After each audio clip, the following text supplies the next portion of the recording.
SABC News live from Johannesburg. Your headlines this hour. President Cyril Ramaphosa encourages small entrepreneurs to register their business to help legitimize small businesses and government to uphold bylaws. Hundreds of customers flock to Eskom offices in a last-minute rush to get their meters recorded ahead of tomorrow's deadline. Хотя понятно, все мы вышли из различных систем Советского Союза, все мы And Russia's President Vladimir Putin says they will keep testing new missiles in combat.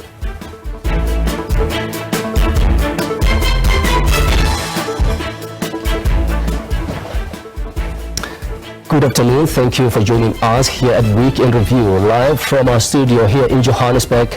For the next 2 hours, we will be reviewing some of the biggest stories of the week. My name is Marageza Mutlabe. You can participate, share your comments, or ask your questions by giving us a call here in studio on 011-714-0680 or 81 or 82. It's wonderful to have you with us this afternoon.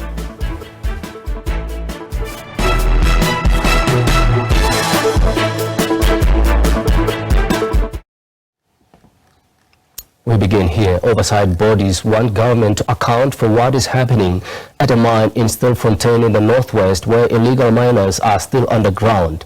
Some residents have put the number of illegal miners at over 1,000, but government has disputed the figure. The second phase of government's operation to bring the illegal miners to the surface started yesterday.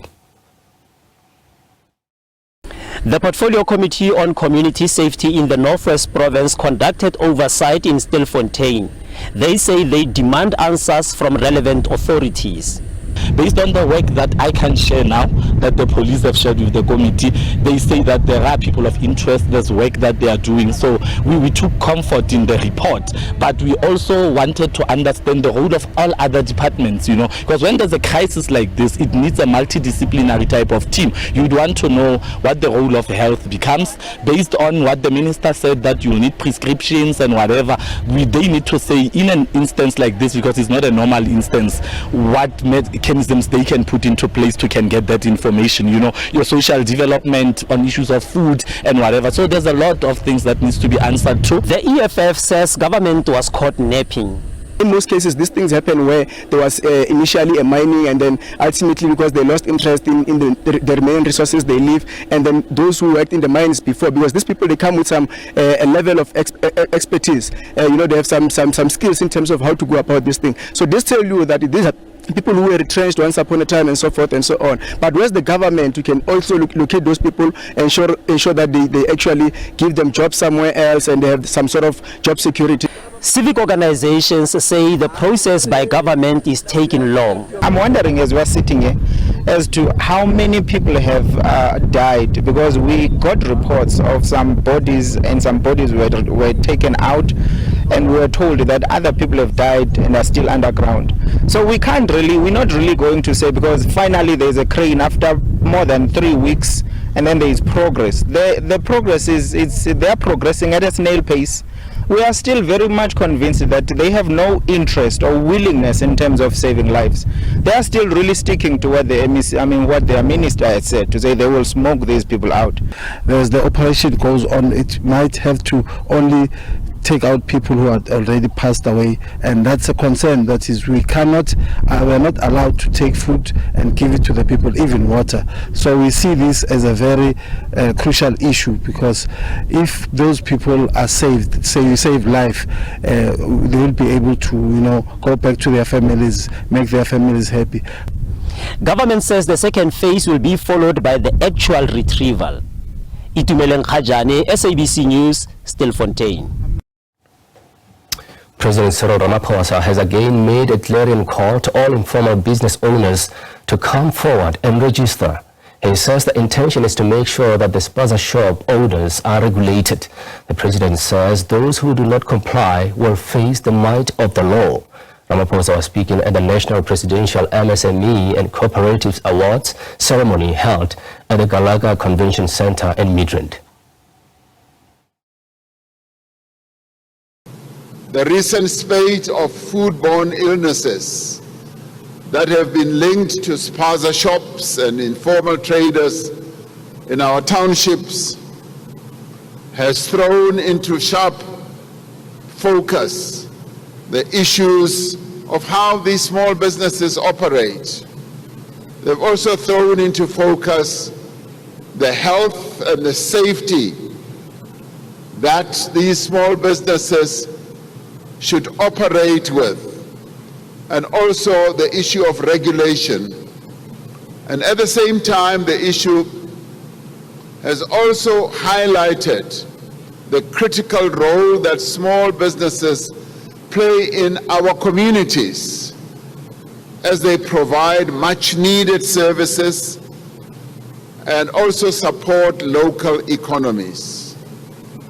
And so that is why it is important that through the decision taken by government, which we announced last week, we should be able to ensure that we bring small businesses into the mainstream of the economy.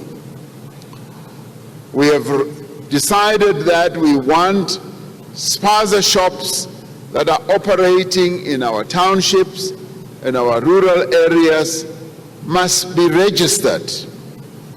And to register does not mean that we seek to punish them. We seek to make sure that they are regulated. Meanwhile, 6 people have been arrested and 4 non-compliant Spaza shops shut down during a multidisciplinary raid in Soweto led by the city of Johannesburg. Ammunition and illegal goods and products were confiscated by law enforcement officials. Several Spaza shops have been closed down due to non-compliance with the city's bylaws. Law enforcement officials, accompanied by environmental health inspectors, descended on the streets of Soweto. Expired goods were discovered on the premises, including medication which had not been disposed of. Closed down all 4 Spaza shops.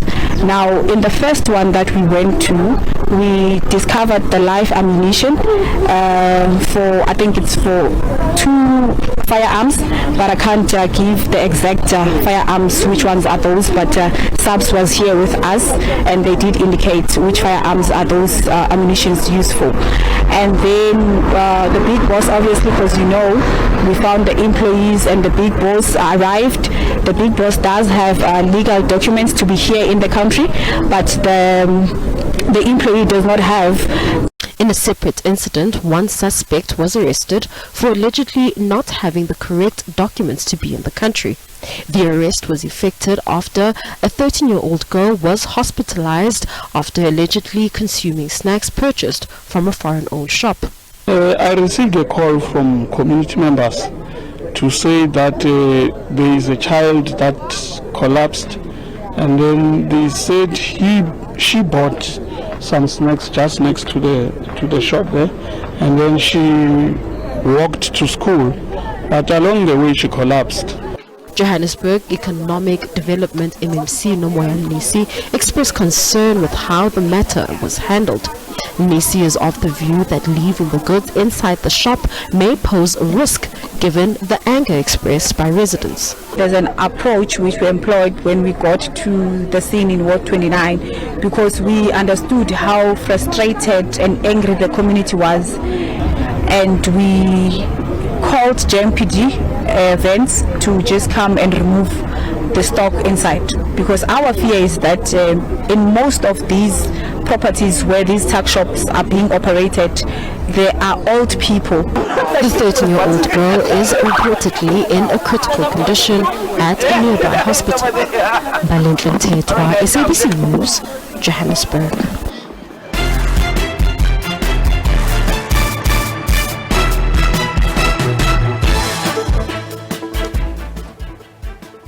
Welcome back and thanks for staying with us. Eskom says customers don't need to come to their offices but can record their prepaid meters themselves.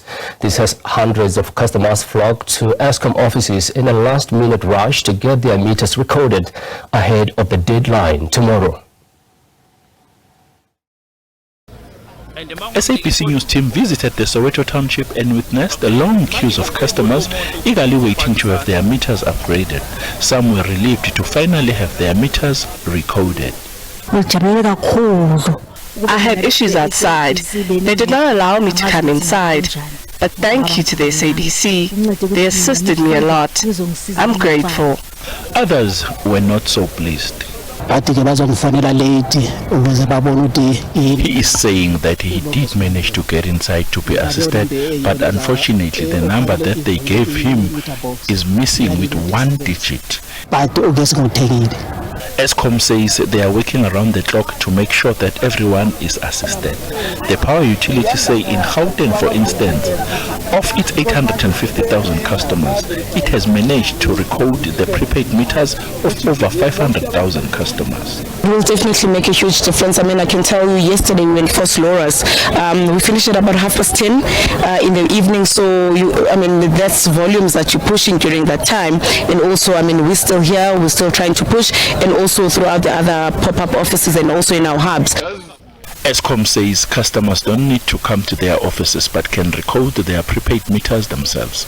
The utility has also refuted claims that it did not communicate enough, saying it has been running awareness campaigns since last year.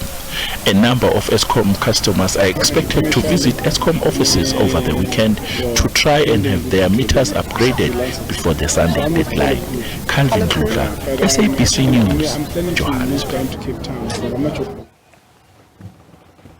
Now, for more on this, we are now joined by energy expert Adil Chabeling.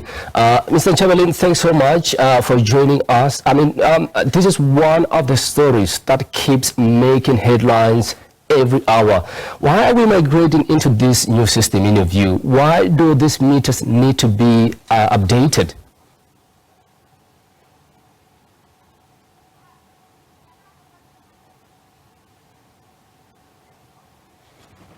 Well, it seems it looks like that line is not really cooperating there, but we will try to establish that connection with Mr. Nchabeling. But for now, as we're trying to establish that line, let's just take a short break. We'll be back in a moment.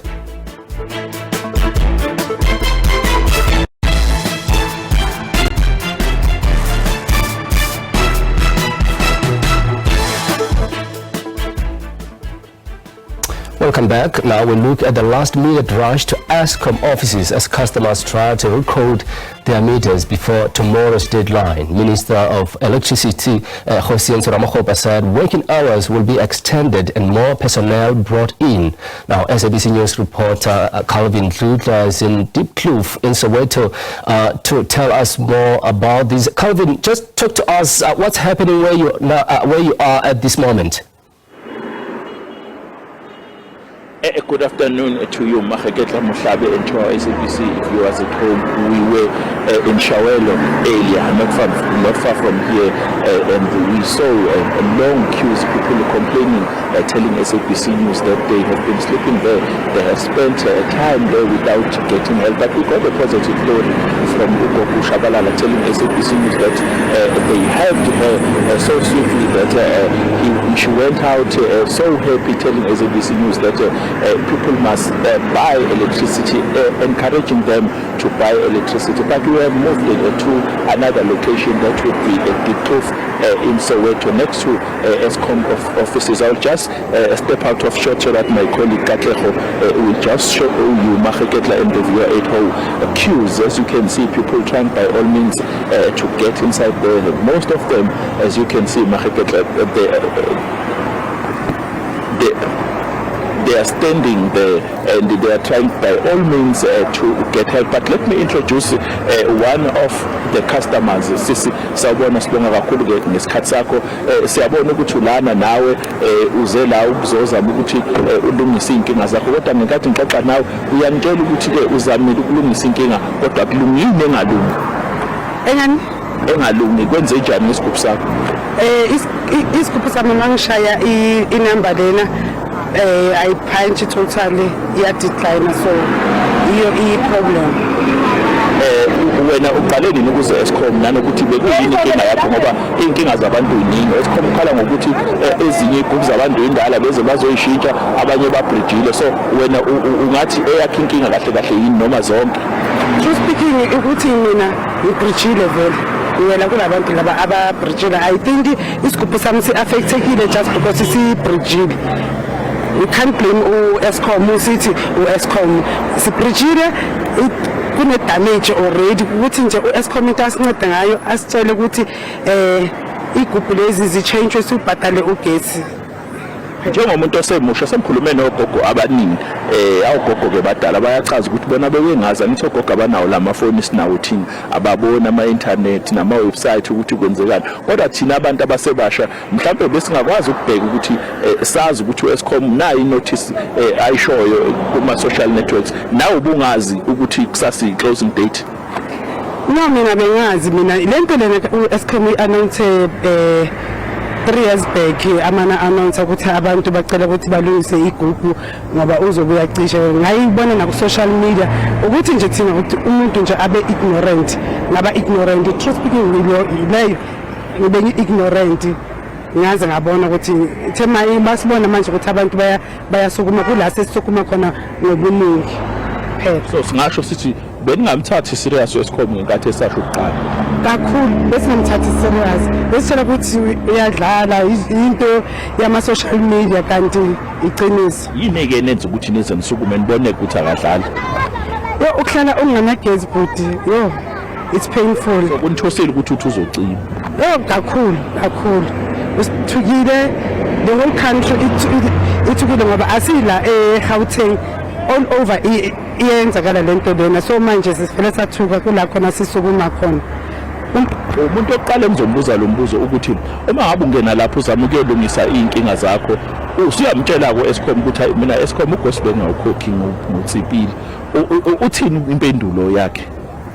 Uma uthe simele ama message ngilungisele yonke into uqedile uthe simele i-message and then lokugesi if ngithola i-message and then ngifake lokugesi if uyala ngibuye futhi. Siyabonga sesikhathi sakho siyabonga ukuhlonipha iSABC ngicela uhambele ngapha ungadluli phambi kwecamera. Thank you very much for your time.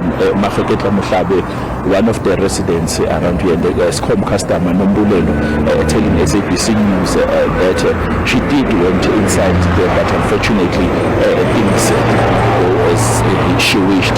She admits Maheketla that she knew few months ago that Eskom is rolling this program, but she didn't heed the call, saying that she was ignorant, saying that they thought Eskom is playing jokes, but unfortunately for them Eskom is not joking, because tomorrow is the closing date for the program. I have to say that we have seen people here, we have engaged with some of them telling SABC News that they have been here for a very long time, some of them saying they have slept here, and unfortunately they have not gotten in here. We will camp because we are waiting Maheketla for Daphne Mukwena. We were told that she is coming to visit this very same office to monitor the situation. That is where Maheketla we will get clarity from Eskom as to how is it going about this extension that they are talking about, because you remember that yesterday Maheketla they issued a statement talking about the extension, so people are confused about that. So we are waiting for Daphne Mukwena, who speaks for Eskom nationally, to give us clarity on that. It's very hot here in Maheketla and other parts of the country. People have been standing here for a very long time, but for now I have to say back to you in studio. Thanks so much for that update. He will definitely be watching that story for us to bring us the latest, and of course looking forward to that visit by Daphne Mukwena, spokesperson of Eskom, just to clarify with regards to that extension. But for now, as you already know, I mean, there are steps to check and record your meter to verify if your meter is ready, and all you need to do is enter that number that we have actually been putting on your screen. Is there on your screen right now is 184467440738 437724 0.16, and thereafter if it shows 1 or 1.2, your meter still needs to be recorded. If it shows 2 or 2.2, your meter is ready. Is already updated, and it requires no further action. But we will be bringing you that story as that deadline looms. To this now, farmers and stakeholders from all stages of agricultural value chain came together earlier this week for the Empower Women in Agriculture Summit 2024, which promoted fruitful discussions on climate change adaptation, farming methods, and renewable energy sources. In South Africa's agriculture industry, one of the primary drivers of economic growth, women constitute a significant but often underrepresented force. While at the event, our producer Musa Mkalipi filed this insert. Because of the country's diverse climate and agricultural potential, farming in South Africa involves a wide range of activities. The agricultural landscape of South Africa is vibrant with livestock, crops, and more. All these contribute to the country's food security, economic growth, and cultural legacy. However, there have been difficulties along the way, particularly for women, where funding and skill development have been lacking. To combat this, AgriSeta hosted the Women in Agriculture Summit earlier in the week. The summit's main goal was to address the particular difficulties faced by women in agriculture and to give them the resources, information, and networks they need to succeed. The relevance of today's event is more on South Africa not importing any skills to the country. We having all the capabilities of training people in agricultural space with relevancy and ensuring that we meet the skills requirement of our country by making awareness to what AgriSeta can offer to the country. Also further contributing to the bursaries that we can offer to our young students who wants to join the agricultural field in terms of the food security and ensuring that South Africa has the right and the good people at the right skills at the right time for all what we need in our country. Despite their noteworthy contributions, women in agriculture still face a number of obstacles, such as discrimination based on gender and restricted access to technology, credit, and land. Breaking the gap can come in two forms: availability of financial systems, accessibility of financial systems, because that's the main barrier, financial systems in South Africa.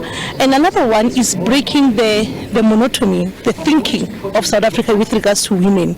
So if we can understand that women, we are at par as men, and we are able to can do what they can do. That is why even in the other sectors of the country, of the economy, we have women in mining, we have women in different other aspects, and they're given that respect. The same should apply also in agriculture, that women should be given that same respect on what they can do.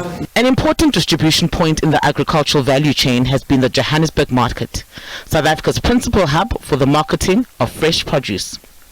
In terms of both volume and value, it is currently the largest market for fresh produce on the African continent, not just in South Africa.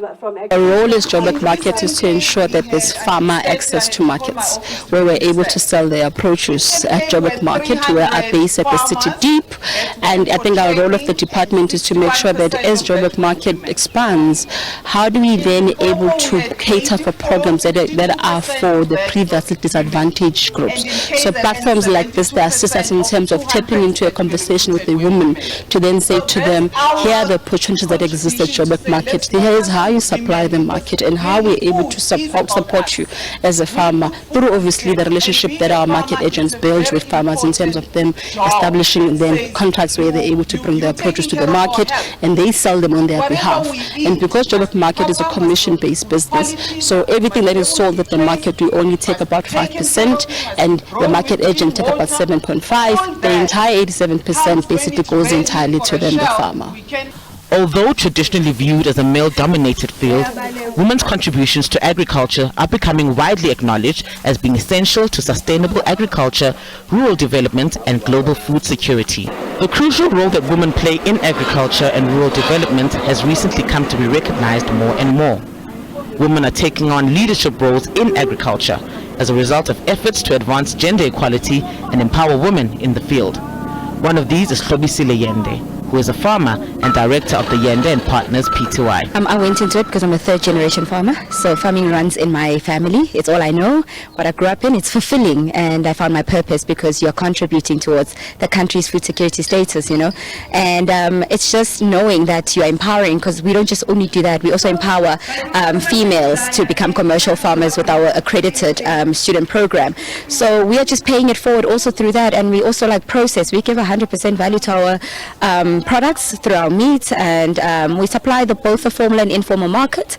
And I also have an agricultural literacy book. I'm also a published author because I want to teach kids about food security and the importance of knowing where your food comes from. Yende also spoke to us about the role platforms such as the AgriSETA Women in Agriculture Summit play in developing and nurturing women in this sector. The purpose of it, you know, I always say that I am a bit skeptical of attending a lot of, you know, women empowerment events, because I feel like we do these things, but then what after we leave here, then what? But what I loved here is that they had more of the stakeholders instead of more of farmers speaking, because we need the information, because that's what a lot of people lack. And they brought in the proper stakeholders, like for instance, with the AgriSETA CFO. The information that they bring, I mean, I run a student program, but I didn't know that there is a fund for them to help me, because I want to take in more students. I want to have a proper facility or an academy eventually, but I didn't know that, okay, this is the requirements that I need, or there is assistance to help me to get there. So the information is there, it's rich, and it's actually already, I mean, it was the first panel, but already you're feeling an overload, and you're already excited that, okay, I want to go, when I get to the farm, it's going back to the drawing board, and there is a bit of hope for the dream that I want to create. So I think it is serving its purpose, and I really hope that it reaches the people that it also needs to, because so far it did reach me, but I'm just only probably the 1%. But just already networking with the other ladies who are like-minded. And we're all from different farms and doing different things, and when you hear their feedback, it's just like, okay, so it is serving its purpose. AgriSETA is calling on more and more women, young and old, as well as those in rural areas, to take up space in farming. The organization is available to fund, support, and walk the journey with them. For SABC News, I am Musa Maud Mkalipi. Thanks for that reporting, Musa. Back to our earlier story. Eskom says customers don't need to come to their offices, but can record their prepaid meters themselves. This as hundreds of customers flock to Eskom offices in the last minute rush to get their meters recorded ahead of the deadline tomorrow. For more on this, we are now joined by energy expert Adil Nchabelin. Adil, I mean, there's a big question here. Why are we migrating into this new system? Why do these meters need to be updated? I think the Eskom's meter voucher dispensing system has run out of serial numbers where they're using. So in order to get the new sort of serial batches uploaded, you need to update the entire system. And again, it's a system whereby the plan is to do away with a lot of level of fraud, as well as maladministration that has been happening behind the scene with regards to meter administration across the country. You know, if you recall, there's been issues whereby some of these meters were actually, in a way, G-port, where people would put in almost, fraudulent, voucher numbers, and they would get obscene amounts of credit as well as, voucher amount. So I think they're doing away with that. They're introducing a new system that is a cleanup, and then on top of it is making sure that they can update the system on their serial number, and the process whereby they can start issuing out a new batch format and process. Yeah, I mean, with your knowledge, Mr. Nchabelin, there is a question doing the rounds about the whole process. Why does this only affect those that are on prepaid meter system? What about those who are not on prepaid meter system? Remember, the prepaid meter system works across the country. Those that are not on the current prepaid meter system are actually built on a metering level where there will be a meter reading, and then there will be that. Those ones cannot be controlled, because prepaid is when you don't want to be paying your municipality directly and you want to buy your electricity directly from Eskom or even under the prepaid municipality billing, So that is the kind of arrangement that they want to do. Those that are on postpaid, they are account-based, they are not going to be affected because their meters do not operate on a voucher system. So they won't be affected at all. It's only customers that have migrated over the last few years onto the prepaid system. Yeah, thanks for that clarity. An extension has been issued by the power utility to convert, these meters for zero bias. This is after the minister had reiterated that there would be impossible. I mean, it would be impossible rather to extend the deadline. How was Eskom able to push back the deadline in your view? Look, a deadline is a date that they set. I mean, this is not like a what do you call it, a doomsday deadline where if they don't do it by the 24th at 12 o'clock or midday or midnight, there will be a collapse in any sense. So this was a decision that they took to say for us to do a successful migration, we need to make sure that by this time we have wiped off everything and we reset the entire system. But I think it was not properly communicated. The process was way delayed in terms of introduction, because when you do a system migration of this nature, which is a national system migration, you need to give it at least 2 years where you're doing literally operations, processes, campaign awareness, engaging with customers to help them with the ability to literally prepare themselves. But what they did, where you started communicating effectively about the migration over the last 3 months, I think that was a little bit lackluster on the side of the utility, Eskom, including the municipalities, because both are responsible for the dispensary as well as the administration of electricity in the country. So we have a really ridiculous leadership when it comes to certain things. This program and campaign should have been running for the last 2 years, where they give in ahead of time for people to be able to do that. And not only that, the system can automatically reset itself if they did it correctly on their own technology platform. People would buy brand new vouchers. When they buy a voucher, it comes with its own reset number. That then enables you to just punch those numbers and you're able to migrate and reset and refresh the whole system. So, we're a nation of crisis. Everything must be around a crisis for something to be effectively administered. And I think at some point they need to move out of that mindset. There was no set in stone or cast in stone type of a scenario. These are systems that are programmed by human beings. And these decisions that they needed to do a cutoff, I think it was maybe to advise the people and rush the decision. But it's not cast in stone. They can still be flexible in giving an extension to the system. Yeah, and I think that's a sentiment that we've actually been hearing from the ground, especially from the elderly who felt that there was not enough. I mean, there wasn't enough done in terms of sort of, making them aware about these proceedings. But of course, Eskom pushing back, saying that they've done enough in terms of their awareness campaigns over the past years. No, they haven't done anything in terms of awareness campaign. I mean, how is it that it could be enough when the last 3 months people just woke up to the reality that they needed to migrate their whole voucher system and make sure that the system can be reset? There was no campaign at all that was run effectively. Yes, they might have communicated among themselves, they might have spoken in their own forums, but it has not been a national campaign to bring about awareness, to help communities, to help citizens, to help the elderly, the disabled, to help women who are actually heading households in assisting them to make sure that they could calibrate their own systems. Remember, this technology belongs to Eskom, actually. It is just used in the household for the sake of transmitting electricity. But this campaign should have been done professionally and should have been assisted correctly. Like when they run census, they plan 2 years ahead, they are in homes, they are walking door to door, they are engaging with citizens, and we don't have that kind of a scenario. I mean, this was a public announcement which was made on newspapers and television, but there was no backup support. You can't even get Eskom to come into your studio and even reason as to why they have not run an effective campaign to ensure that this project is successful and there won't be any pushbacks in terms of deadlines and everything. Because if it was executed correctly, there wouldn't be any need for this rush and people dying on queues, waiting to renew a simple voucher. I mean, we've had people dying. There are elderly people who are currently hospitalized. There are people currently being stranded.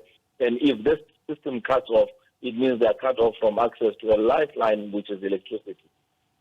Yeah, indeed. I mean, one tragic story then. But perhaps because, this is more technical, thing where you get explanations about software that's going to be actually kicking in terms of this deadline. Can you just put it for us in simple terms? What does this deadline actually mean? I think the deadline just means that they wanted to do a system refresh. Really, the software that they are talking about that is going to expire, software does not expire. It operates indefinitely. It's because they are running out of the voucher dispensing and they want to do a cleanup of the system. That's why you create the deadlines and you create a baseline to say, this is our cutoff date, this is our startup date on this thing. A lot of other customers have successfully done the migration through calling in. Those that are unsuccessful through calling in had to go and queue up in long queues in customer services centers. And even then, there were struggles. I know of people who bought vouchers, and those vouchers were forfeited because they were told that they cannot pick up the voucher number, which was bought, because the system was already on a refresh level. So they had to be either issued out with newer voucher system, or they had to just take their word for it, or sometimes they had to just forfeit it. So it was a badly executed project. This should have been done properly, like any national campaign, when they are introducing, any process where it is going to affect national. So it was a terrible project. It didn't deliver accordingly. And the minister should have, from day one, not even try and justify the kind of lackluster management, last-minute approach to doing anything. They should have been on the ground to solve the problems internally at the system level, and not only that, go back to communities and explain thoroughly to say, yes, what we want to achieve with it. Please give us the support so that this can run effectively. Their call centers are hardly working. People don't even know what they're doing. So it's one of those things. Yeah, and I remember just earlier on I was talking with my colleagues about the issue of language. When you see the SMSs that have been sent, they are in English. South Africa has got 12 official languages.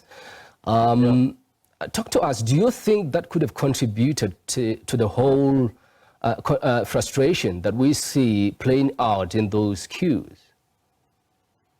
Whoever conceptualized the project didn't take into consideration the difficulties, the terrain, the issue of the population of South Africans, that you'll have over 17 million households that needed to be converted and that needed to migrate onto the new system.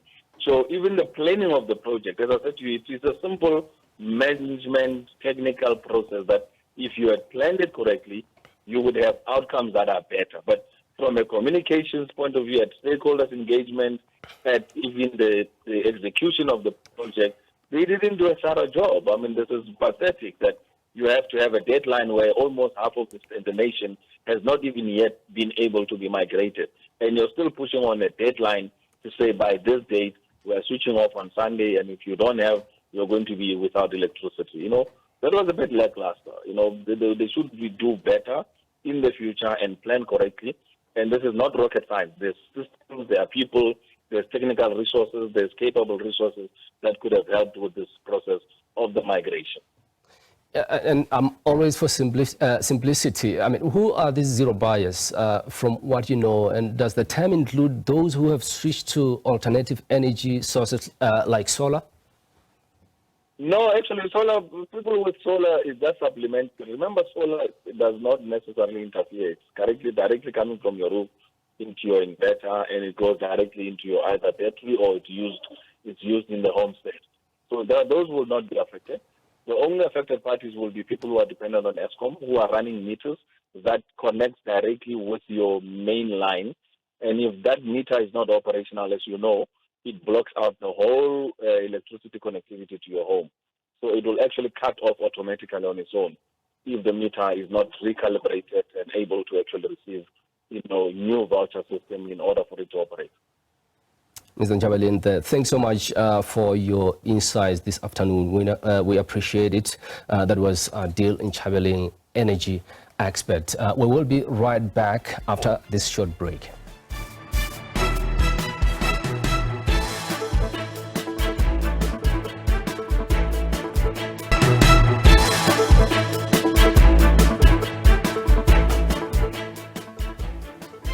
Botswana's President Duma Boko says Africa's challenges rooted in internal conflicts, regional disputes and global power struggles. Boko has challenged delegates attending the Africa Economic Conference to come up with solutions.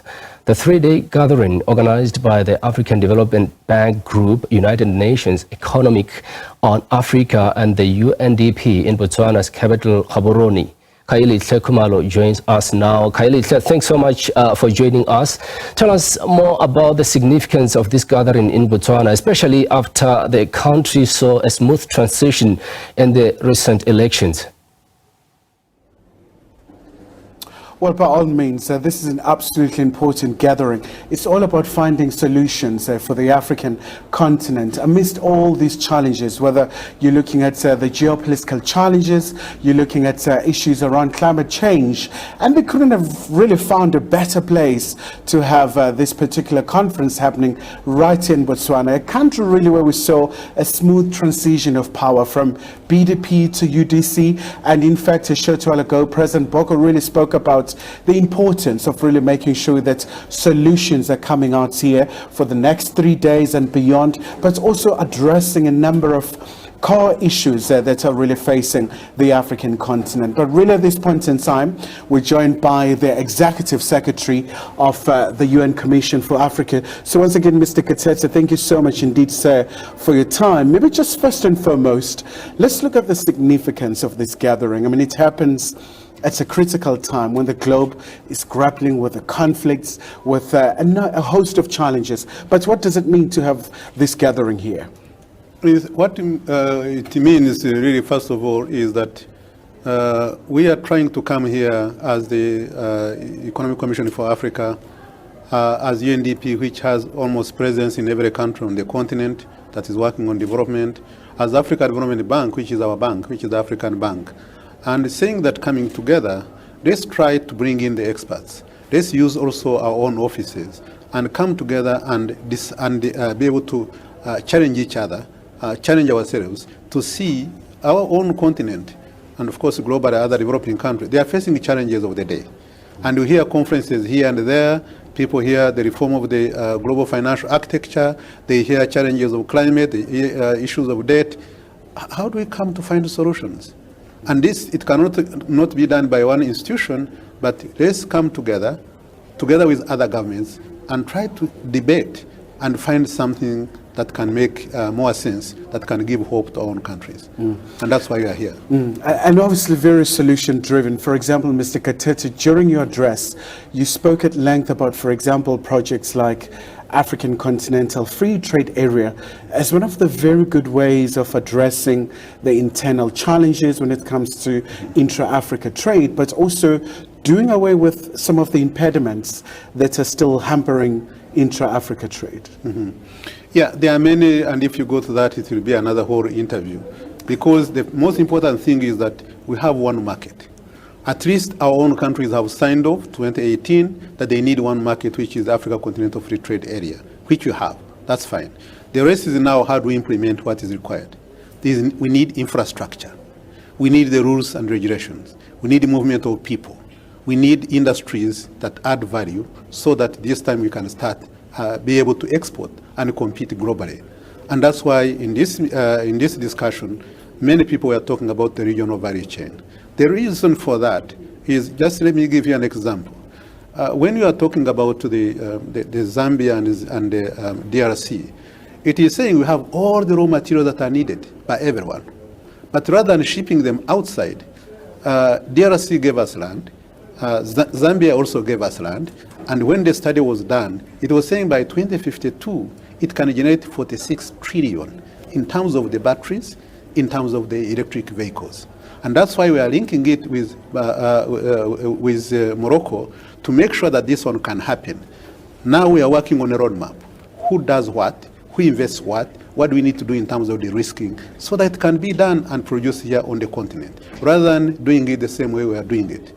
Now for the Zambia-Zimbabwe, what we did was the project which we are going to do now, that is almost underway in terms of the study, is we had to say, well, why don't we just have one special economic zone that is so big that caters for Southern African countries? But then Zambia and Zimbabwe have all agreed. Now what we need is just the land. And then from there, we have also talked to the FAO, which has the capacity in terms of agriculture, to work with the farmers. We've talked to the IFAD to work with people with livestock, the smallholders and others. UNDP is going to provide the training and the capacity. And then for us, we package the whole thing, and then we know who is supposed to do what.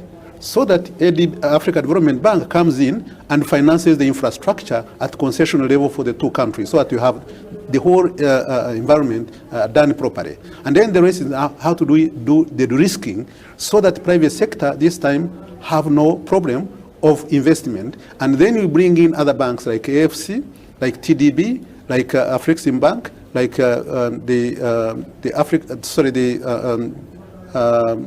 in Washington, there are about 3 or 4 companies that are going to come, including the IFC, that is coming in now to provide cheap resources. These cheap resources are the ones that are going to help the private companies, because they're going to be cheaper after the risking. And that way then you can invest. And that's why we are saying that this is possible. We are now, that one, Badea has agreed to provide resources for doing the study by the ECA. So, but working with also other partners, as I mentioned. Secondly, for the beef value chain here in Botswana, we saw and visited the whole entire value chain, from the whole entire traceability, and that's why they have mastered it. We also advised them to go to Ethiopia and see how they are doing it in terms of the leather value chain, so they can benefit from both. But then we agreed to now to say, well, how do we scale the experiment, which is very good, from Botswana, and scale it to other countries in the neighborhood? And that's why we are going to do the study. The money has been approved by Badea to do the study on how to bring in also other neighbors, so that we can satisfy the markets in the continent, but also abroad. Maybe just before I let you go, Mr. Katete, in all of this, I would imagine a very key issue will have to be around peace and security, where we've seen some conflicts, eastern parts of DRC, post-election violence in Mozambique, and many other hotspots. I would imagine peace and security forms part of making sure that we see that dream being realized. So now there are two things that are interconnected, and I think Mr. Huna had mentioned security many times during her interventions. And what was very, very important, now we cannot separate development alone and peace and security alone. They are interconnected. So that nexus is very, very important, and that's the work that we are doing within the UN system. And if you look at the work on that is being done by PBC, the Peace Building Commission, is that we should be able to do an assessment for every country. Pick any country in the Sahel, for example. You do an assessment, and you say, what are the risks? And who should do what? Some of the risks are poverty-related, others are governance-related, others are, there are many elements of it.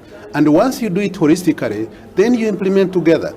You go in together rather than going it individually. And that one becomes very, very important. The other issue also that is going to give us the breathing space that we have really been working on is the reform of the global financial architecture, where the current institutions that are there, that were put there after the Second World War, are no longer serving the purpose they were supposed to serve. Just to give you one example, recently when there was this shock of COVID-19, there was this money that was released by the IMF, according to the shareholding, 650 billion, that was supposed to help member countries. But then most countries that needed it were from Africa, and they got 34 billion out of 650 billion, because their shareholding, the whole entire continent shareholding, is equivalent to that of Germany. And one of the requests is, why don't you reform this and allow African countries to have more shares so that they can benefit more? That's not something that is impossible to ask. You cannot remain at that level of shareholding when our own countries have grown significantly. The issue of debt, of which we used to have the Paris Club, now it is no longer there, because there are many issues around it that really now we have non-Paris Club members, we have the private sector, we have others, and it's no longer working. And now, if it is not working and our countries are bleeding, where do we go? And that's why we're saying we need to find an alternative.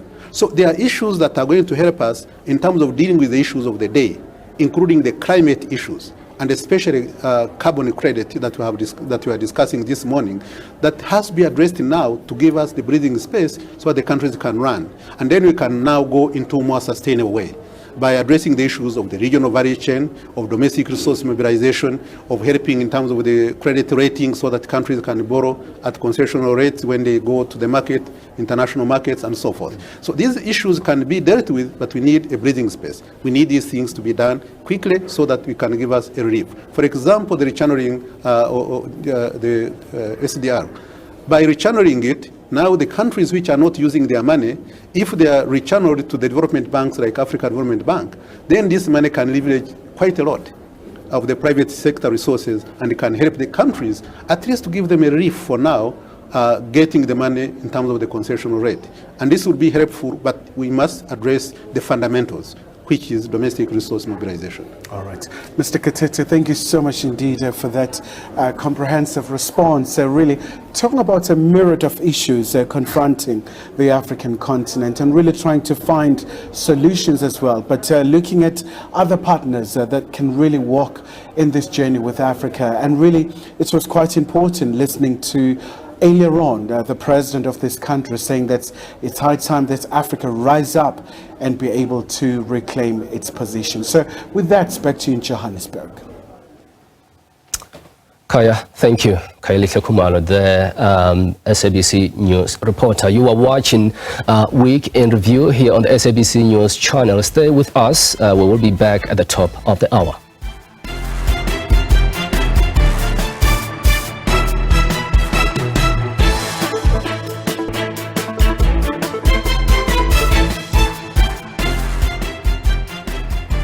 You're watching SABC News live from Johannesburg. Here are your headlines. The ANC welcomes the expulsion of its former president Jacob Zuma from the party. We always say look at the brand name, the name of the product, you look at the address, and it must be a physical address. Consumer Goods Council of South Africa has urged consumers and businesses to pay special attention to the food labeling.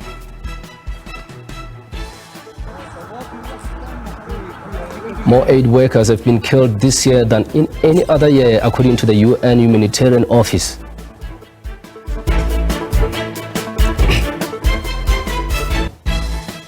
You're still watching Week in Review live from our studio in Johannesburg. You can participate, share your comments or ask your questions by giving us a call here in studio on 011-714-0680 or 81 or 82. It's an honor to have you with us this afternoon.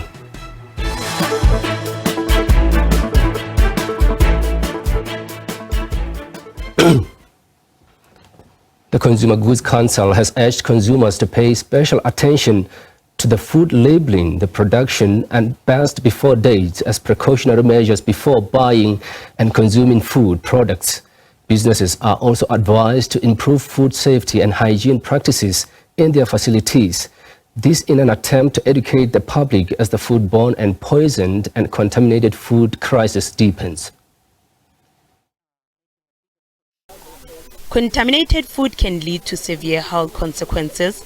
However, the safe and proper handling of food reduces the risk of consumers falling sick from foodborne diseases.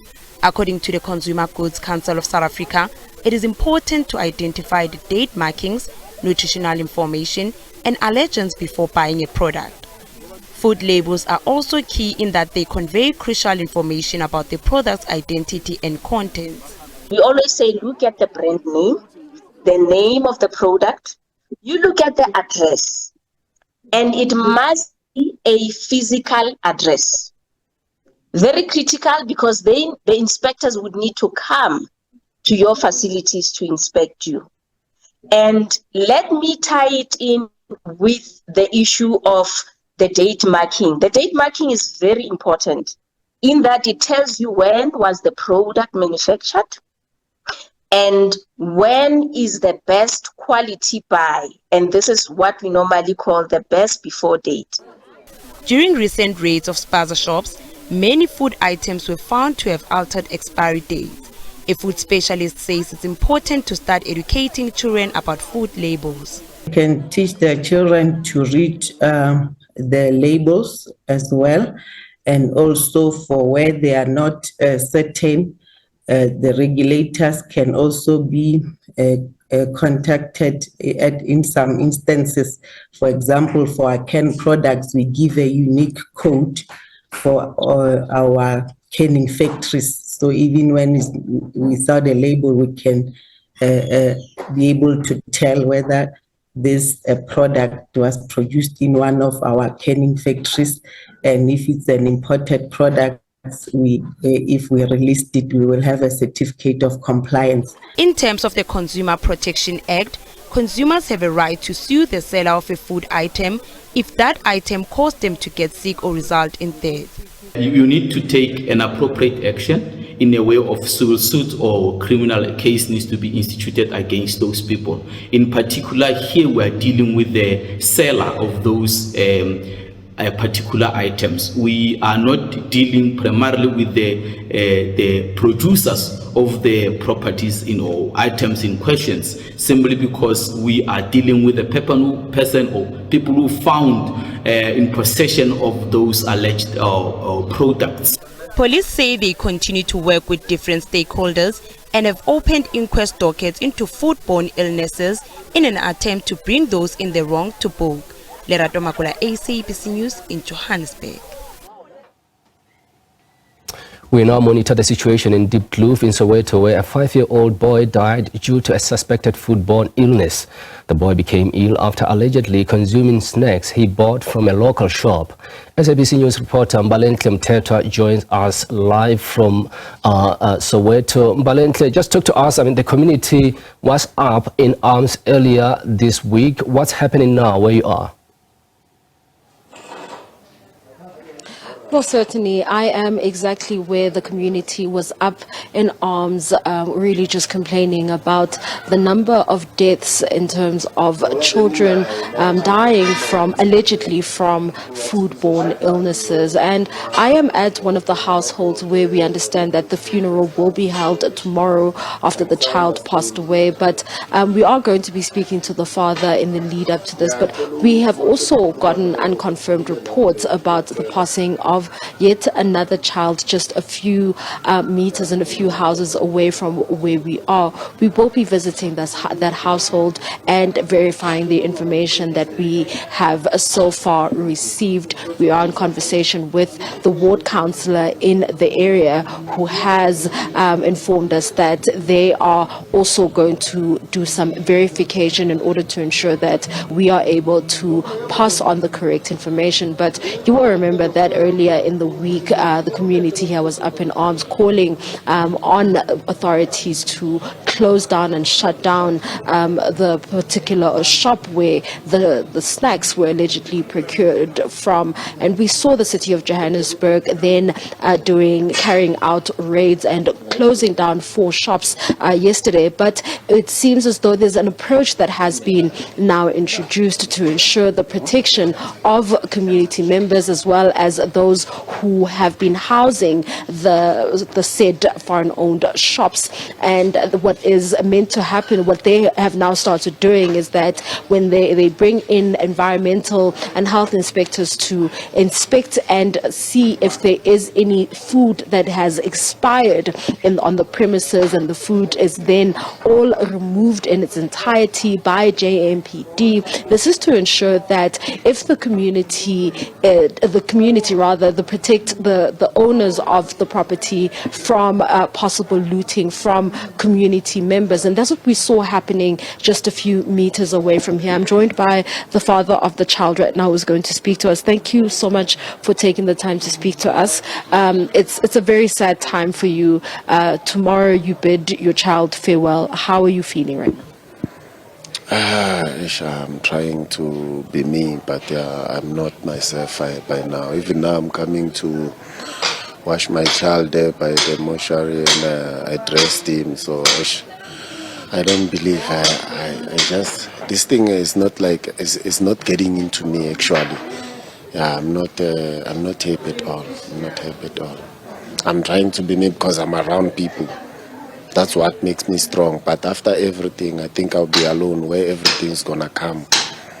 Now I'll be viewing everything inside my mind. I'll be in bad condition, yeah. What would you say would be your fondest memory of your son? What would you say is your fondest memory? Uzomkhumbula kanjani mntanakho? Umntanami ngizomkhumbula ngento eziningi because he was a very kind boy, and he used to play like he likes me every time. When he likes to go with me wherever I go. He likes toys, and he likes to ask. He was very curious about things. You see, he was like he want to know more about things. And that's all. And that's what you're going to miss the most. Yeah. The questions, the curiosity about life. About things, and school. Yeah, is asking more about learning everything. I even got his papers there by me that he used to write everything, that the drawings and stuff. Yeah, I still have there by me. Yeah. Thank you so much for taking the time to speak to us. There you have it. That is the father of the child as their family prepares for the final send-off, which will take place right where we are tomorrow morning. For now, it is back to you in studio. Yeah, Mbali, just before I let you go, I just want to get to understand this. There have been reports that the shop owner doesn't have legal documentation to be in the country, let alone register a business. Is that what you are hearing on the ground? Well, it would seem the information that we gathered from the raid that was carried out by the city of Johannesburg, and specifically the MMC for Economic Development, Nomoya Mnisi, yesterday, was that what they have found is that those who are operating the actual Spaza shops are employees employed by those who are here in the country legally and hire those who are here in the country unlawfully or have entered the country without the correct document or even possessing any documents for that matter. And those individuals have been taken in to custody for being in the country illegally or allegedly illegally and will appear before the courts. So far, what we do understand, based on the information that we gathered yesterday during that particular raid, is that it would seem as though those who carry documents are the ones leasing out the buildings and rather buying the stock and getting employees who are not in possession of the correct documentation and hiring them to operate the Spaza shops. Bali, thanks for that update. That was our reporter Mbali Teta in Diepkloof, Soweto. Now to this. Some residents in Stilfontein in Kimberley blame the lack of information and language barrier for their failure to comply with Eskom's directive of recording their meter boxes. About 11,000 prepaid electricity meters still need to be reset across the Northern Cape before the deadline on Sunday. Customers who fail to reset their meters face the risk of being without power and penalties for new meters. In Stilfontein, more than 100 of over 300 households still need to convert their meters. Residents in the area maintain they have not been able to comply due to lack of information. I'm very worried about it as the deadline is approaching, and I'm not happy about it. They must come and teach us how to do it. Even the elder people is not aware about it. Elders don't know about this system. They don't even use cell phones to change this. The municipality didn't make us aware on what is going to happen. We are in total darkness as Stilfontein residents. The municipality says over 55,000 of 58,851 prepaid electricity users have already updated their meters. The remaining number is of residents with faulty meters. Well, the good news is that from a total of 58,851, we have a total of 55,064 that have basically done the recoding. So that puts them from KRN1 to KRN2, which is an a serious number, exponentially so. So what we are actually looking at now in terms of the remaining, we're talking about 3,787. That puts you just above 6%. And those are the cases that we are trying to deal with. But by and large, the figure hasn't changed much since the very beginning of this month, meaning that we somehow have an indicator that those numbers are speaking into what one would call bypassed meters, stray connections, faulty meters, and so forth. Some residents were still seeking assistance to avoid missing the Sunday deadline. The municipality has urged residents to heed the call and reset their prepaid meters. Karabo Siogo, SABC News, Kimberley. With less than 48 hours until the deadline for prepaid electricity users to recode their meters, some residents in the rural town of Ngeleni in the Eastern Cape want power utility Eskom to extend the deadline. The villagers say they were given short notice to comply. Some claim they were not even aware of the recording of their meters. Mqongweni residents say they are well aware of the looming deadline. However, many were busy with their household chores today. And while some have already recoded their prepaid meter numbers, they say they are still experiencing challenges in loading electricity. Even when you buy electricity and get a slip, you find that the Eskom card is not working.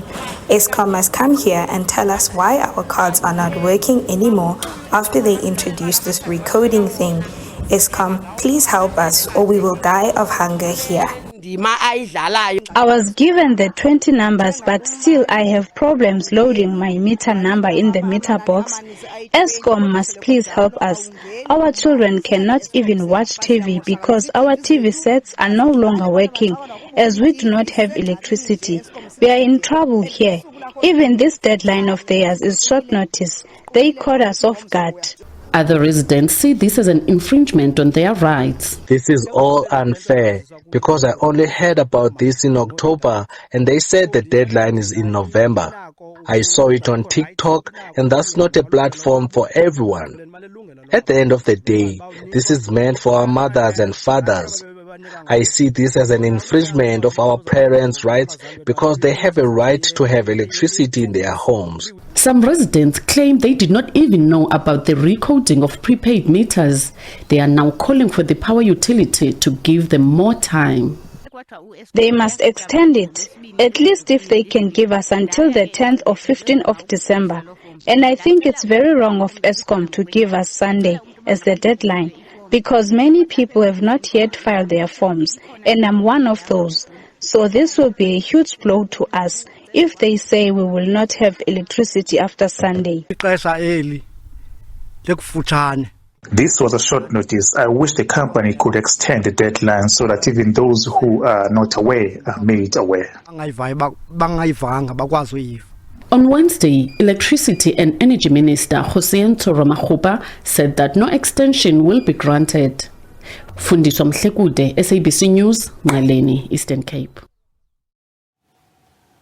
Now to politics. Former ANC President Jacob Zuma remains expelled from the African National Congress. This after the African National Congress's National Disciplinary Committee of Appeal upheld the decision of the National Disciplinary Committee to expel Zuma from the ANC. Zuma, who now leads the Umkhonto weSizwe Party, appealed his expulsion in October this year. That's after the ANC-NDC found him guilty on charges related to his 16 December 2023 endorsement of the MK Party ahead of the hotly contested 2024 general elections. In a statement yesterday, the ANC confirmed and welcomed the decision by the NDCA. ANC has noted and welcomed the decision by the National Disciplinary Committee of Appeal to uphold the finding by the National Disciplinary Committee to expel Mr. Jacob Zuma from the ANC. As a former president of the ANC, Mr. Zuma was expected to embody the highest standards of disciplined leadership and advanced cadres who serve as guides and inspiration for all members of our movement and society. Instead, his actions have undermined the unity and cohesion of the movement at a time when it is critical to consolidate and push forward with organizational renewal and confront the pressing challenges facing South Africa. This severe breach of our organizational foundation necessitated its expulsion to safeguard the ANC's integrity and ensure that the unity of the organization remains in form and in content. Now shifting our focus to Northwest, visual assessment of Shaft 11 in Stilfontein has started. Emergency personnel are using a crane to lower the camera which will assist to evaluate and assess the integrity of the shaft and related risks, as well as to confirm the number of illegal miners underground as well as their condition. The process to retrieve them is expected to start on Monday. SABC News reporter Taban Mututla has more. Good day to you and the viewer at home. Yes, indeed, we are still here in Stilfontein, where thousands of illegal miners are believed to be still underground. Today, the South African Council of Churches is expected to visit the area and engage with community leaders as well as pastors regarding the humanitarian issues surrounding this issue. You'll understand and remember that since they have been here this whole week, they have not been given food and water. And still on that, we are joined by one of the community leaders, Mr. Botman Tembile. Mr. Botman, thank you very much for joining us. Good day. Thank you for having us. Yes, you've raised concerns that since this operation was taken over by the task team that was appointed by Police Minister, you have not had a chance as communities to go and give those people food like you've been doing previously. Yes, it is a concern to us. The last time we managed to give them food, it was last week Saturday, so it's been 7 days now. We just gave them water and the instant porridge. So you can imagine, instant porridge, it's not food. It's something that will just keep you going. So the worry now is that how they are, where they are, and the conditions, because previously the people that we managed to pull out gave evidence that underground it's not nice and people are really struggling and dying. Mm-hmm. You are part of the committee that was appointed by Police Minister Senzo Mchunu to form a task team that will retrieve these people from underground. Any developments with regards to that? Yesterday we saw a crane getting a camera underground to try and assess the situation, maybe even as far as to establish how many illegal miners are still underground. Is there any development since that has happened? There are not developments. Maybe I must just give a little bit of background. The first time that we approached the authorities, it was the 21st of October. It's a month plus days now where we spoke to them about this. Then we started to assist people where we concluded we'll use Margaret Shaft as a base where people will resurface. We have 1,000 and something that resurfaced there. And then we came as a rescue team voluntarily in this shaft where we managed to retrieve about 11 people plus one deceased. So we were stopped when the minister came. The minister made it clear that in a week time everybody must be out under ground. The week is over now. The committee does not sit, we don't get updates.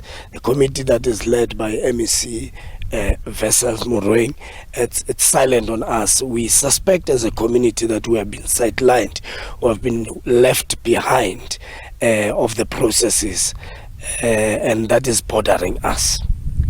Earlier, you mentioned something about approaching the courts of law in order to be granted permission to be able to give them at least food and water. Yes, we thank the support from the Lawyers for Human Rights. They've been here with us full forcefully, and they've seen these things that are happening. You must remember that as citizens of South Africa, we are here also to protect the constitution of the country that states clearly on Section 11 that everybody has, the right to human dignity. And being given food is one of those rights, where we feel our authorities should not, camouflage the constitution. We are here to say it is their right to be given food, especially based on the conditions that they are underground. We have written a letter through human rights lawyers to the MEC as the chairperson of the committee and the head of the safety, community safety in the province. We've written a letter to him and SABC to request them to give the people underground food that will sustain them whilst they are waiting to be rescued. Mr. Botman, thank you very much for your time. Thank you very much. Yes, there you have it. No communication from the authorities. A committee member who's also a representative in the committee and also in the community, stating that now they feel that they're being sidelined by this committee that is led by MEC for Community Safety and Transport, Vessels Moreng, that was tasked by the police minister to retrieve the remaining unknown illegal miners that are still underground. And the issue of food and water remains a burning issue in terms of not being able to be granted permission to at least give them food and water. Now they're thinking about taking it the legal route. From here in Stilfontein, it's back to you in studio.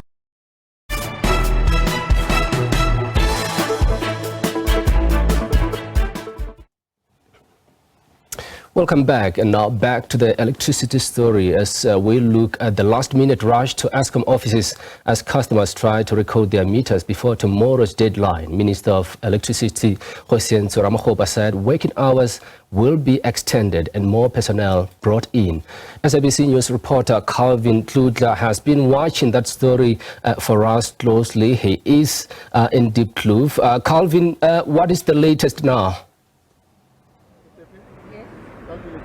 Good afternoon to you, Maheketla Mushabe, and to our SABC viewers at home. As you can see behind me, you can see queues there. We were told that there is someone who just collapsed, Maheketla, a female in that queue, but Eskom officials are attending to her. As you can see, my colleague Katlego showing you, the queues are getting smaller and smaller, and that would mean that they are moving, and you can see that people are still standing. It's hot in this side of Soweto. But let me introduce the national spokesperson of the power utility. That would be Defni Mukwena, who will clarify to SABC viewers about the extension that they were talking about. Defni, thank you very much for your time. You can firstly explain to us about the extension. People are confused. What are you extending exactly? Yeah, so what we have here, because we remember we started last year already with this program in 2023 to communicate to customers to say they must go out and buy their tokens so that they can get the additional tokens that they can update their meters because of Sunday being the 24th of November, where these meters will be, or the software will be expiring. So to prevent that, they needed to update their meters by punching in or loading those tokens into their meters so that their meters doesn't expire. Now, what we have seen, because from May, June, we saw most of the customers, actually we had about 4 million customers that had already updated their meters, and now numbers were trickling in. As we speak, we're sitting at just about 5.2 million, but we still have these customers that about 1.7 million that are still outstanding.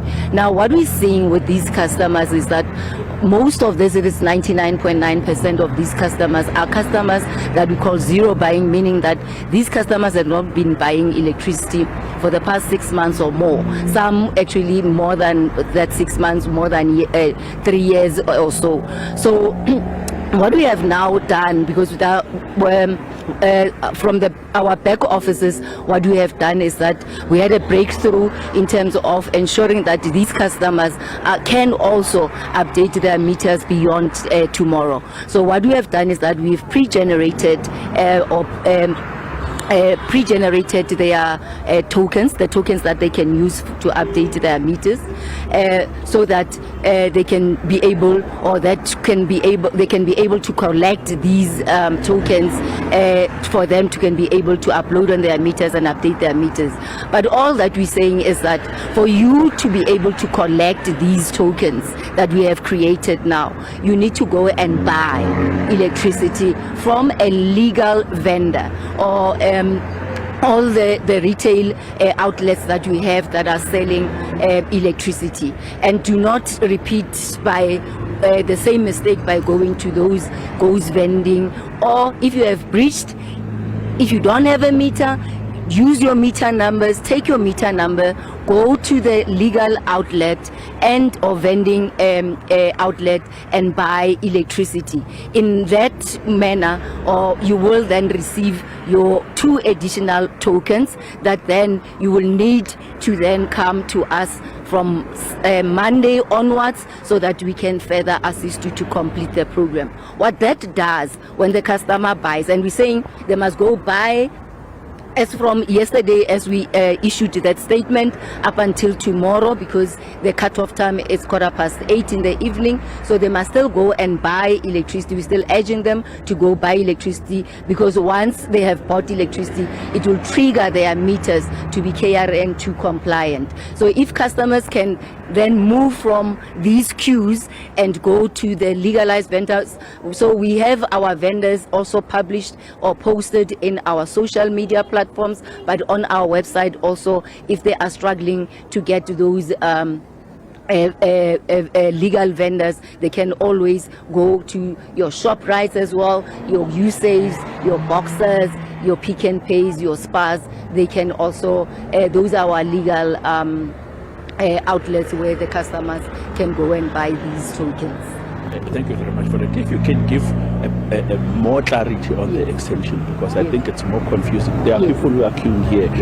They know that tomorrow is the deadline, the 24th of November, as you have been saying all this time. Now we are saying there's a certain category of those who will be extended, but others will not. So how do we know that this one must still stand here and this one must go home for extension?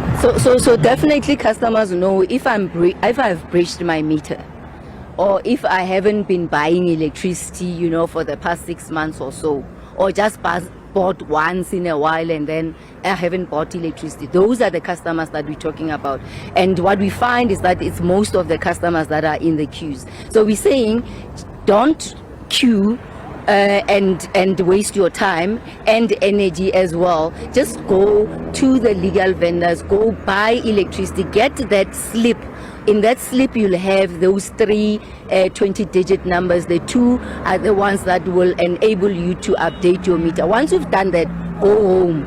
And you can come and visit Eskom offices again from Monday, and we will open our offices from Monday and henceforth, so that we can assist these customers as they come. So tomorrow, what we can confirm is that those customers, they won't be in as much as the meters won't be able to accept the credit token. But if you don't have a meter, if you have breached your meter, just go and buy, and then we'll assist you next week. Nothing will happen to your supply. So the long and the short of it, those who have breached and they don't have meters, they can move from that queue and go home. Yes, they can move from that queue and not go home, but go and buy, and then once they have bought, then they can then visit us again from next week onwards. And as long as the queues are not too long, they can just maybe check if the queues are not too long, and then they can come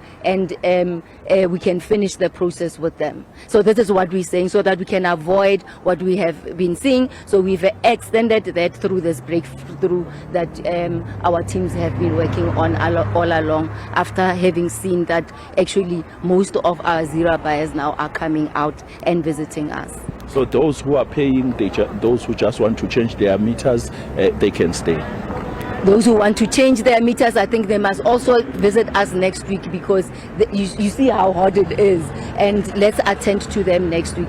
If you want to change your meter is not working, go and buy, because if you want to change your meter, it means something is wrong with your meter, right? So go and buy and keep that slip that you have bought with, bring it from Monday, and we will start assisting you. So we will then determine whether your meter needs to be replaced or whatever else that needs to happen. But the good thing is that the meter that you had would have now been compliant to KRN2.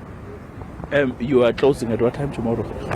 So we are managing these queues. We don't have a time actually to be saying that we are closing. So we are managing the queues. If the queues are still long, obviously we'll then extend the time in which we are closing. But we just hope that the customers will, hit the call, go by, so that these queues cannot be as long as we've seen them. In as much as today, I know that this particular queue was longer than it is now because some of the customers did go and buy. What methods of communication, Daphne, that you were using? Because you are seeing chaos here. People are collapsing. One died in Orlando Communal Hall. What kind of communication that have you been doing with these people? Because it seems as if most of them were not aware, especially old people. They can't go to internet and access such information.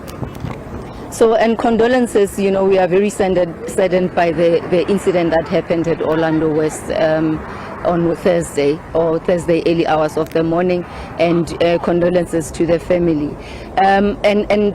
This is really what we are trying to avoid, that people should be in these long queues. And now that you just mentioned that somebody had collapsed, so that people then can go buy these electricity tokens and then come and visit us next week. We will be open the whole week and beyond next week, so that we can assist them. How we've been communicating to customers? Yes, we've been using our social media platforms. We've been on local radios in different languages. We've been in with newsletters. We've been using loud hailers to just inform customers while they are at their homes in terms of what needs to happen. Others were suggesting, Daphne, that maybe Eskom would have visited the elderly at home instead of them coming in here, scorching sun. Yeah, unfortunately we would have, I know that City Power mentioned that, but you see, we are working with 6.9 million customers compared to 600,000 customers. So you can see the quantum of that number. So we will, for us with local radios, because we know the Gogos like the local radios in the different languages, and we obviously know that in as much as we may not have reached everyone, but most of our customers are reached, and hence we are seeing today over 5.2 million of customers have actually converted to KRN2, and that includes elderly as well, by the way. Thank you very much for your time. Okay. That was Daphne Mokwena. She speaks for the power utility Eskom at the national level, explaining to SABC News about the media statement that they issued yesterday. It created a lot of confusion to many, because we knew that tomorrow is the last day or the deadline of the upgrading of these meters. But Daphne is explaining or elaborating more on who is going to benefit on that extension and who is not going to benefit from the extension. She also said condolences to the men who passed on at Orlando Communal Hall in that queue.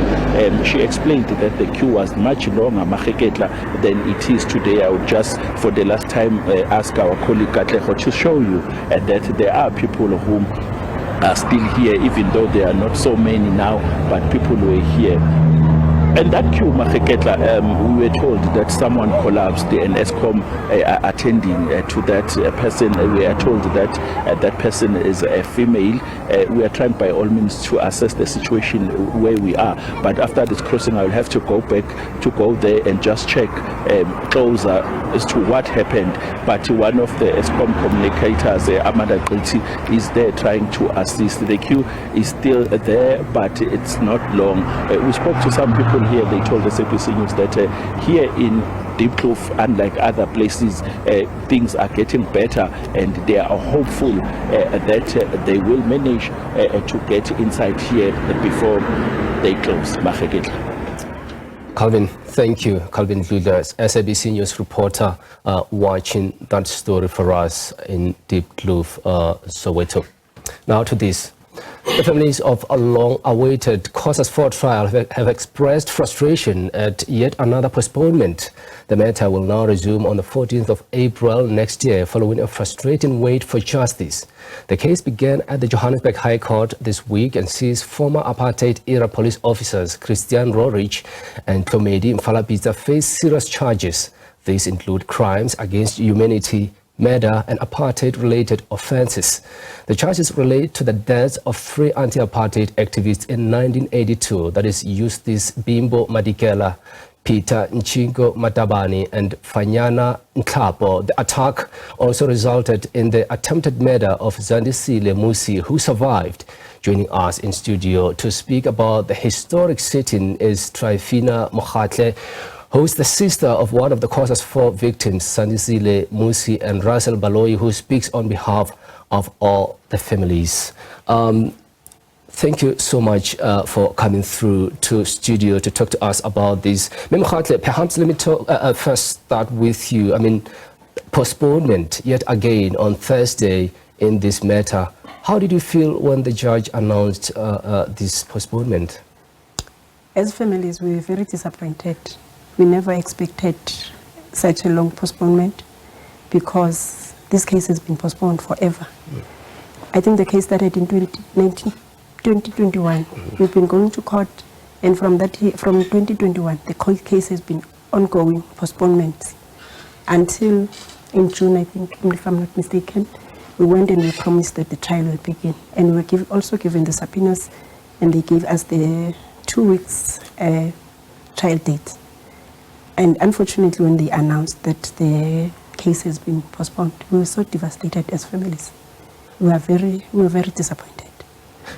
Do you think this is some sort of deliberate act to delay this matter to come to its conclusion? Yes, they are.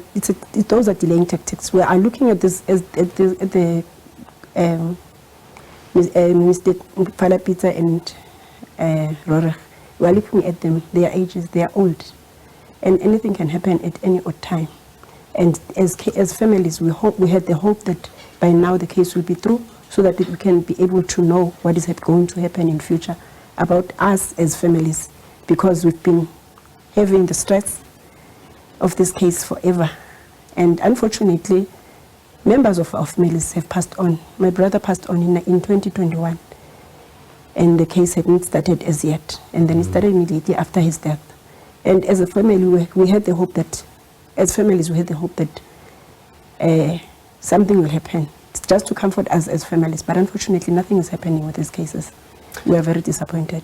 Yeah, and before we bring in Mr. Baloyi, I just want to get a sense from you, Mokhatle. I mean, we know that Mfalapitsa did challenge the Amnesty Committee's decision to have this matter taken for trial. The fact that this move was dismissed by the court, did it give you some comfort as families? We had the hope that the trial will continue. After the announcement that after he challenged and then it was declined, and then we had the hope that the trial would begin. But unfortunately, there was this postponement of the case. And Mr. Baloyi, just coming to you, I mean, Judge Stuart David James Wilson giving details there on the matter, of Mfalapitsa locking the 4 teenage boys in a building, that pumping station near Krugersdorp in 1982 on the 15th of February. Just talk to us about that. What kind of memories and thoughts did it invoke about the liberation struggle and where we are as a country? Just those memories of the 15th of February 1982 and just the memories of the whole struggle up until we came into this dispensation. Yes, actually those are very painful memories. And the most unfortunate part is that though that is the day where the bombing took place, but there was a major turning point that led to that specific bombing. This is Mbulelo Musi, who is the elder brother of Zandisile Musi. In 1981, he was one of the MK soldiers operating from Mozambique. The South African Defence Force went to look for him and other comrades, and they bombed them in Mozambique, in Matola. So they thought they killed him. But when later on they realized that he survived, and that's how they ended up following him at home, using Mfala Pizza, who was one of his comrades, to recruit his little brother. Because his little brother, they were like, you know what, they wanted to join the Mkonto Wesizwe as the army for the people. That's how they approached Mfala Pizza. Can you please take us to exile? They went there under the impression that they were going to be trained as soldiers to fight for our people. But unfortunately, little did they know that now Mfala Pizza was working with the enemy. So you can just imagine having to go with someone that you trust as a friend of your brother, and suddenly they lock you in there, and there you see 3 of your friends being killed immediately. And Zando, he survived, and he was partially disabled. He was arrested, and for many years, he was seen as a little brother of these terrorists who are missing young people's minds in the township. He was seen by the eyes, not only him, the Musi family as a whole. You know, it was only after TRC when the truth started coming out, and that's when his elder brother now, Musi, played a very key role in terms of bringing all the families together. First and foremost, bringing them together as a unity to say they were all victims. So it's been a very, very painful journey for everybody. You were a friend of Zandisile Musi, Mr. Baloyi. Just talk to us about what kind of person was he? I mean, these were young people. I checked their age. I think they were about 17, 18 at the time, and they just wanted to fight against the apartheid system. What kind of person was Zandisile? No. My friend was his elder brother. Oh, elder brother, he was not only my friend, actually, because he was a bit older than me. He was my friend, he was my comrade, and he was also my confidante and a role model, which makes my life difficult today. Because if you look at the quality of leaders and public servants that we have today, they're just appearing to be something else, you know. So memories of Zandisile, because I got to know him as a little brother to my comrade. I mean, I got to know him as a very good person who could have done a lot as a person. You must remember that Zandi, his generation include your Numbula Mukonyane, who's the current DSG of the ANC, Uhuru Muilwa, who's the former MEC of Human Settlement here in Gauteng, and the advocate Lintsui Mokhatle, who's the former mayor of Mogale City. You know, so that tells you the quality and the caliber of people who were amongst these young people. Hence, the families, they feel so heavily disappointed because they had expectations that had they lived, they will be better off today. But unfortunately, you have a situation where the families are struggling. Even to come to court, we need to mobilize resources to come there. Whilst the lawyers for the perpetrators of this violence are being paid every day by the state. That's one of the most painful things. I mean, 3 young boys whose lives were brutally taken at that time. Your brother Zandisile survived. What was life like him? I mean, you watched him as his sister. What was life like him really after that incident? Life was very difficult. I don't want to lie. Zandi was solely dependent on us. He couldn't do anything. Zando could not walk alone. He had to be supported. Zando couldn't hear because of the impact of the bombing. His ears got deaf. He couldn't hear. So if you talk to Zando, you would always make sure you look at his mouth. He would look at your mouth and then do lip reading. He could not do anything. He was limping. Zando developed so many illnesses after that. He had diabetes. He had so much. He was just struggling. It was not nice watching Zando fading away from the family every day, because we could see that he's fading away. And he suffered for 39 years. Looking at him, it was not nice.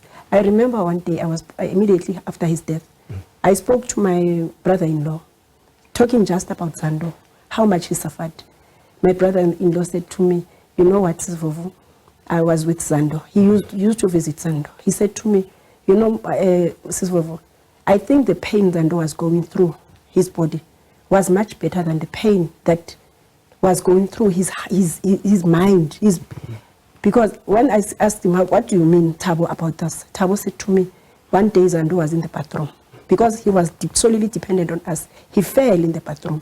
He could not move on his own. So Thabo, he went to him to assist him.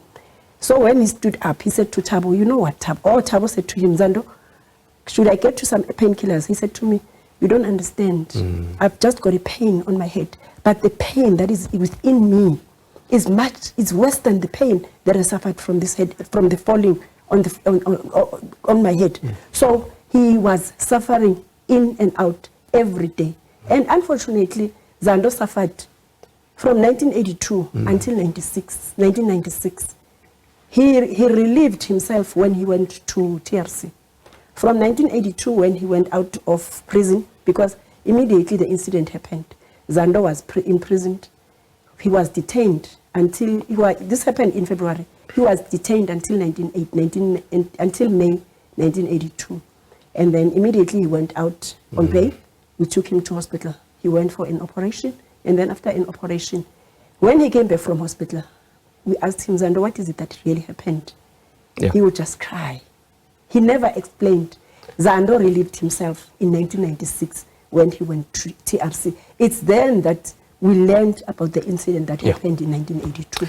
And it was very unfortunate because the security branch influenced the family against Zando. They told the families that Zando has two brothers that are in exile. They gave him the explosives so that he can kill your kids. So all the families treated Zando like I don't know what. Until they got the story from him in 1996 on TRC. That's when they understood what happened in 1982. It was not easy for us as a family. It was not easy as a family. My grandmother passed on Zando in the state. My mother passed on Zando in the state. So it is not easy. It was not easy until Zando passed on, and then we said, may his soul rest in peace, because we saw the pain that he went through. Thanks so much. Due to time limitations, and Mr. Baloyi, thanks so much indeed. And this is one story that we will also be watching closely when the matter resumes next year in April. That was Trifina Mkhatle, sister of one of the Causes for victims, Sandizile Musi and Razel Baloyi, who speaks for the family. Today, we are taking a closer look at the rapidly evolving world of blockchain technology. Our producer, Sandile Tlangani, attended a blockchain event in Pretoria this past Wednesday, and he's put together an insert that explores the latest developments in this exciting field. Take a listen. Blockchain technology is growing in popularity, and countries around the world are starting to embrace its transformative potential. South Africa is at the forefront of this revolution, and this week, Pretoria played host to the Blockchain Africa Conference 2024. Celebrating its 10th anniversary, this premier event brings together innovators, regulators, and industry experts to explore the latest trends, opportunities, and real-world applications of blockchain technology. We spoke to innovators and exhibitors about their cutting-edge solutions. We are a crypto exchange. You can be able to trade hundreds and hundreds of tokens on there. We are one of the safest exchanges. We have really high liquidity. If you really want to win as a trader, you better be using BitGet. We enable people through decentralized physical infrastructure to integrate with blockchain, not just in a way that it's a meme or trying to buy tokens. There's real use for our product. You can integrate with our streamers that are already live right now, advertise to them directly. Your product, it doesn't have to be Web 2, it could be Web 3. It applies to everyone in the space. It's a completely mass adoption phase. So we are helping people bring in the mass adoptive audience. We caught up with regulatory experts to discuss the current landscape. The narrative has changed from a peer-to-peer currency, a digital cash system that's regulatory compliant, that's low cost, that is traceable. That is no longer the messaging. Now it's about unconfiscatable payments. It's about decentralization, so governments can't stop us. It's about anonymous payments.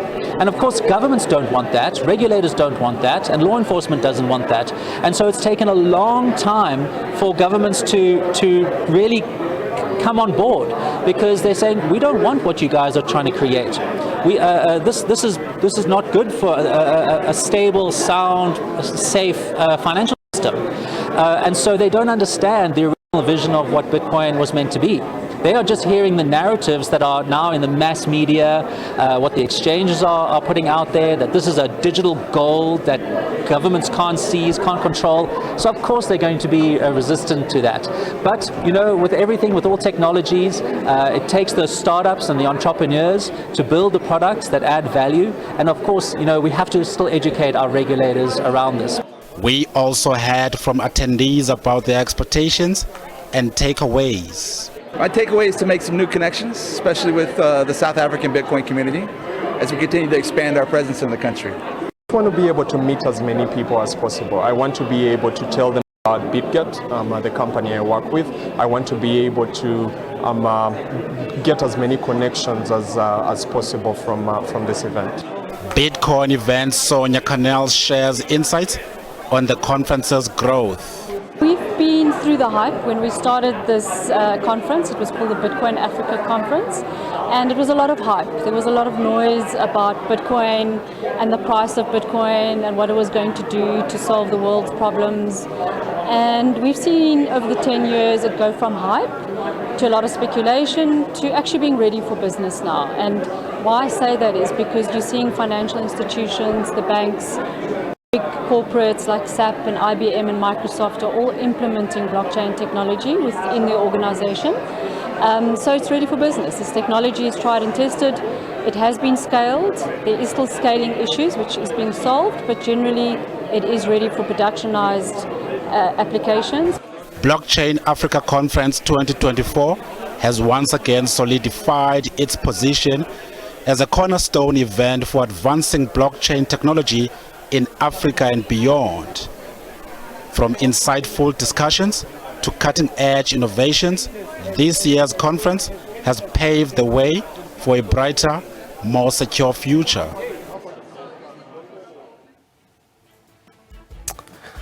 And that's it from us here at Week in Review. We will be back on the week ahead tomorrow at the same time here on SABC News Channel. And of course, at the top of the hour, SA Today will bring you news everywhere around this country and beyond.